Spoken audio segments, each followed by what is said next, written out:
હમણાં એક senior citizen ક્લબમાં મારું લેક્ચર હતું અને લેક્ચર આપતી વખતે સાવ સહજતાથી મને આ કિસ્સો યાદ આવ્યો. બીજી કમ્યુનિટીઝમાં મને ખબર નથી, પરંતુ અમારી કમ્યુનિટીમાં એક સરસ મજાનો રિવાજ છે કે જ્યારે કોઈકનું મૃત્યુ થાય અને એની અર્થી ઉઠે તો અર્થીની આગળ એક વ્યક્તિ થોડા સિક્કા લઈને, એક કોથળીમાં થોડા સિક્કા લઈને ચાલતો હોય અને અર્થી સ્મશાન સુધી પહોંચે ત્યાં સુધી એ સિક્કા વેરે પાછળ. એ બહુ બ્યુટિફુલ એક રસમ છે. એટલે એ રસમ સિનિયર સિટીઝન કાઉન્સિલના જે સભ્યો હતા એમની સાથે શેર કરી કે તમને ખબર છે આ શું કામ આ રસમ નિભાવવામાં આવે છે? તો ઘણા બધા લોકોને નહોતી ખબર.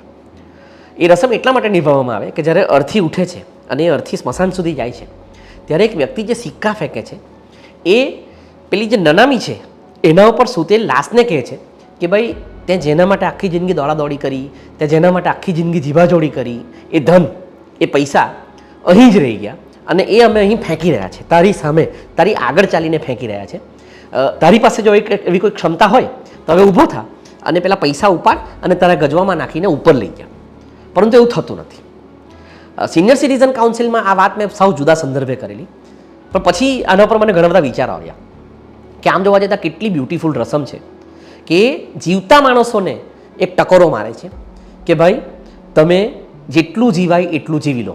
હવે આ રસમ હું માનું છું ત્યાં સુધી અમારી પારાપૂર્વથી ચાલે છે. એટલે એ રસમનો મૂળ આશય એવો હશે કે ભૌતિકતા પાછળ તમે બહુ નહીં રાચો અને પૈસા ભેગા નહીં કરો અને ધન સંગ્રહ નહીં કરો, આ ટાઈપની કોઈ વાતો હશે. હું આજના સંદર્ભે હું માનું છું કે પૈસા ન કમાવા અને સ્થિતપ્રજ્ઞ રહેવું અને પૈસા બાબતે સાદા રહેવું ને બ્લા બ્લા બ્લા એ બધી ફિલોસોફી છે.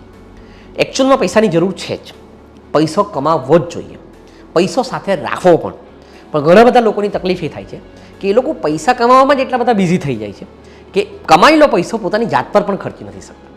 તો પેઢી જે અમારું જે જૂનું ટ્રેડિશન છે એ જ જૂનું ટ્રેડિશન હવે હું નવી પેઢીને યાદ અપાવવા માગું છું કે આપણે આટલી બધી મહેનત કરીને પૈસા કમાઈએ છીએ અને નથી કમાતા તો પૈસા કમાઓ, ખૂબ મહેનત કરો, સખત પરિશ્રમનો કોઈ વિકલ્પ નથી, પૈસા મળી જ શકે. પરંતુ એ જે પૈસા કમાયા છે એ પૈસાને ટ્રાવેલમાં, ખાવા પીવામાં, પ્રેમ કરવામાં, પોતાના સંતાનોને, પોતાના માતા પિતાઓને સારી સારી ગિફ્ટ આપવામાં, પોતાના સ્વજનોને ગિફ્ટ આપવામાં ખર્ચો. નહીં તો પેલી પ્રથા મુજબ જ્યારે આપણે અહીંથી જઈશું ત્યારે આપણો જ કમાયેલો પૈસો કોઈક આપણી આગળ ચાલીને ફેંકશે. અગેન કેટલાક દોઢાપણોને એવું પણ થશે કે હું આ વિડીયોના માધ્યમથી એવું કહેવા માગું છું કે ભાઈ પૈસા જ સર્વસ્વ છે અને પૈસા જ આમ છે.